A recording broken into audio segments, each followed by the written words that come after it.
Yes, bwana Hansi, mambo ni aje? Bwana, mambo poa, mambo good. Uko vizuri? Yaani zaidi ya sana. Yaani ni vizuri afu zaidi ya sana. Yeah. Bwana, kutoka airport hadi hapa umekuja kwa mguu na basi?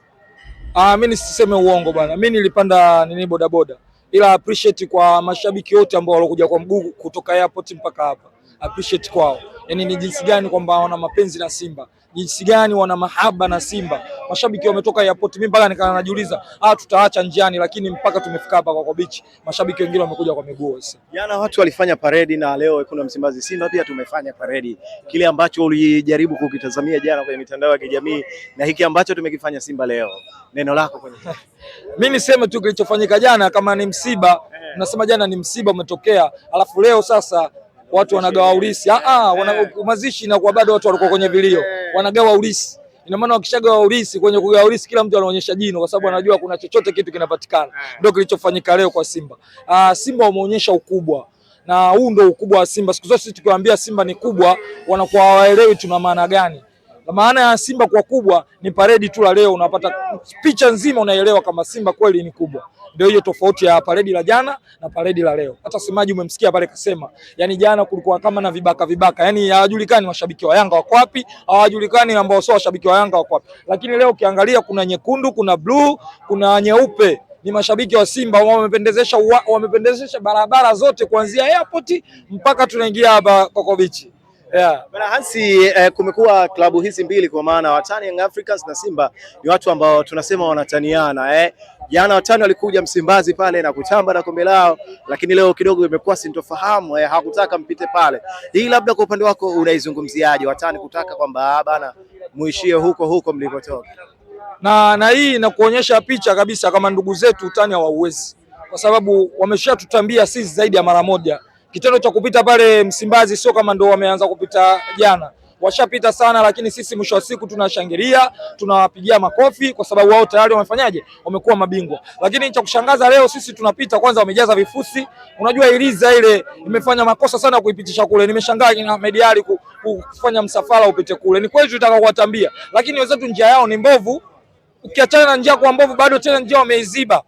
Umeona? Alafu hapo baadhi ya wa mashabiki walikuwa wanarusha mawe. Imagine washabiki wa Yanga walikuwa juu wako hawazidi 4, alafu umati wa Simba umejazana pale. Ina maana tungefanya majibishano tungeonekana sisi tumeenda kufanyaje? Kufanya ukorofi. Lakini sisi wamepita pale Msimbazi tumewashangilia na sisi tukawa tunashangilia goli letu la chama. Sasa leo sisi tunapita pale wengine wanarusha mawe. Kwa hiyo hii inakuwa sio utani. Waangalie sisi tunavyokubali ule utani, unao waupokee kama sisi leo tulivyowatambia.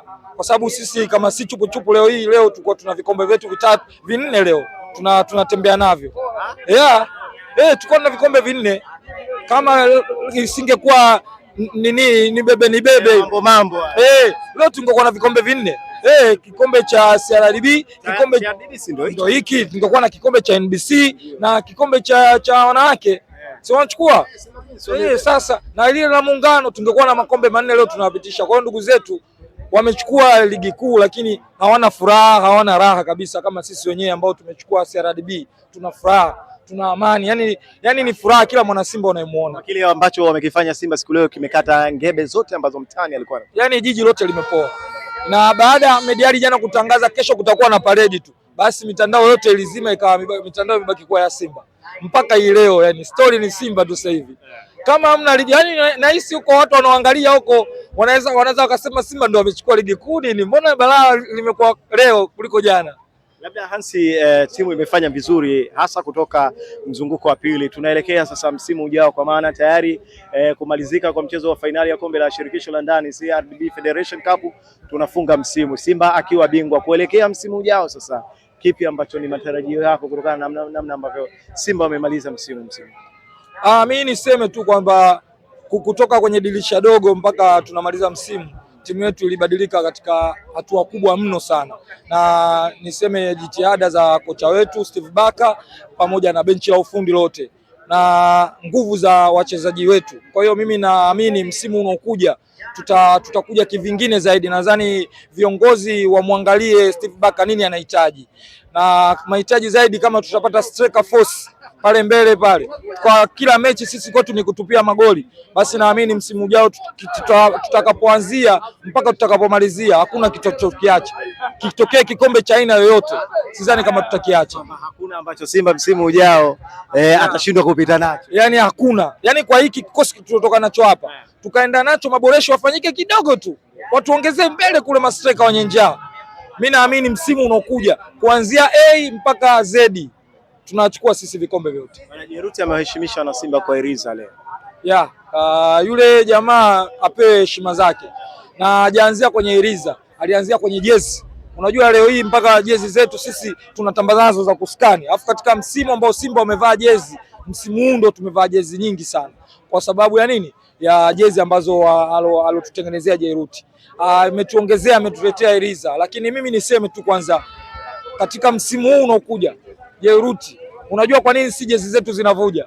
Kwa sababu Simba ndo wanatengeneza jezi quality siku zote, ila hii ya safari hii imekuwa quality zaidi. Yani unaiona au hii zinasema zimekuwa quality zaidi ya ngao ile alizoisha. Nasema yani kwamba msimu huu wajitahidi, msimu huu unaoanza wajitahidi sana kuzificha jezi zetu, ili tukiziona tumeziona zimetoka, ziko dukani. Na appreciate nyingi kwa Jeruti kwa kutuletea gari, na naamini msimu unaokuja atatuletea jezi bora zaidi ambazo hizi za kuskani. Unaona jezi yangu nimeandika hadi leo sijaifuta ya kuskani. Mara ya mwisho tulikuwa Coco Beach hapa wakati mechi dhidi ya Jwaneng Galaxy, mechi ya marudiano. Nikasema sitaifuta mpaka leo hii. Kwa hiyo mimi naamini msimu unaokuja jezi zitakuwa bora zaidi, na vile vile mambo yatakuwa mazuri zaidi pale Simba. Neno lako kwa wana Simba wote, mashabiki, wanachama na wadau ambao wanaitakia mema Simba Sports Club? Mimi niwaambie tu mashabiki wa Simba, turudi kwenye kauli yetu hii ya Simba nguvu moja. Hii ndio itatusababisha sisi tuendelee kufanya vizuri zaidi. Kama ninavyosema sisi mashabiki ni wachezaji wa 12, basi tuendelee kuipambania klabu yetu kwa hali zote, kwa njia zote, ili mradi sisi klabu yetu iweze kufanya vizuri. Tusijiweke mafungu, tubaki kwenye njia moja ya Simba nguvu moja. Nikushukuru sana. Ama kuna lingine lolote? Hapana, mimi sina kingine zaidi ya tusema kwamba nimeenjoy siku ya leo, najiona kama nimekuja kwenye sikukuu hivi. Unaenda kuogelea? Kuogelea siwezi. Maji yanatisha, maji yaone tu. Kuogelea mimi siwezi shehe wangu. Mimi nimekuja hapa na enjoy na kusikia hizo kelele za mashabiki na watu wanapopiga kelele, mimi na enjoy. Appreciate nyingi kwa nini team captain. Appreciate, nimesahau Kapombe ametu inspire mashabiki. Kwa hiyo appreciate nyingi sana zimwendee kwake Shomari Kapombe. Mwenyezi Mungu ampe umri mrefu sana. Na kombe lake la kwanza akiwa nahodha kwa msimu wake wa kwanza.